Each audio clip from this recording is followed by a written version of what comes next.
नमस्कार शेतकरी कांदा उत्पादक शेतकरी बांधवांसाठी आजच्या क्षणाची सर्वात महत्त्वाची आणि मोठी बातमी। कांद्याचे भाव वाढणार का? महाराष्ट्र कांदा संघटना कांदा भाव संदर्भात काय म्हणते आहे सविस्तर संपूर्ण लाईव्ह अपडेट आपण या व्हिडिओच्या माध्यमातून जाणून घेणार आहोत। कांदा संघटनेने कांदा भाव संदर्भात काय म्हटलं काय नाही सविस्तर संपूर्ण लाईव्ह अपडेट थोडक्यात आपण या व्हिडिओच्या माध्यमातून जाणून घेण्याचा प्रयत्न करणार आहोत। व्हिडिओ शेवटून बघा, अतिशय महत्त्वाचा हा व्हिडिओ आहे। व्हिडिओ जर आवडला तर नक्कीच लाईक करायला विसरू नका।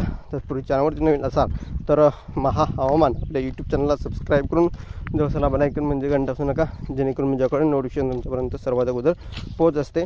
चला तर मित्रांनो व्हिडिओला सुरुवात करूया। स्क्रीनवर होऊ शकता भारत दिगोळे महाराष्ट्र कांदा संघटना यांचं कांदा भावासंदर्भात भाव वाढणार का त्या संदर्भात त्यांनी काय मत प्रतिक्रिया दिली आहे सविस्तर संपूर्ण लाईव्ह अपडेट थोडक्यात संपूर्णपणे जाणून घेत आहोत।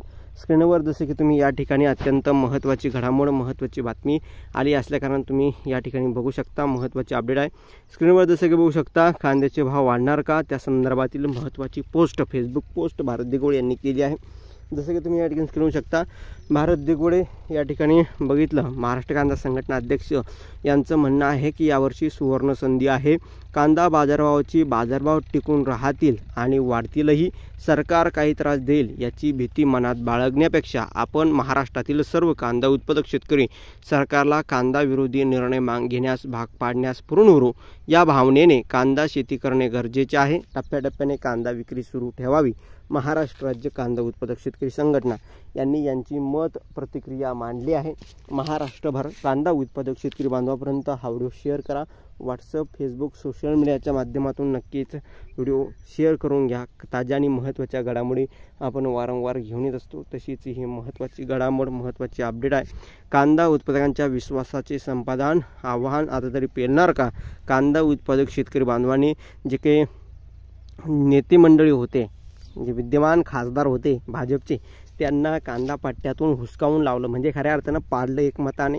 कारण की कांदा प्रश्नी मुद्दे ते पुढं केंद्र सरकारपर्यंत पोहोचत नव्हते, कांद्याचे कोणतीही तोडगा काढत नव्हते व कांदा संदर्भातील योग्य तो निर्णय घेत नव्हते।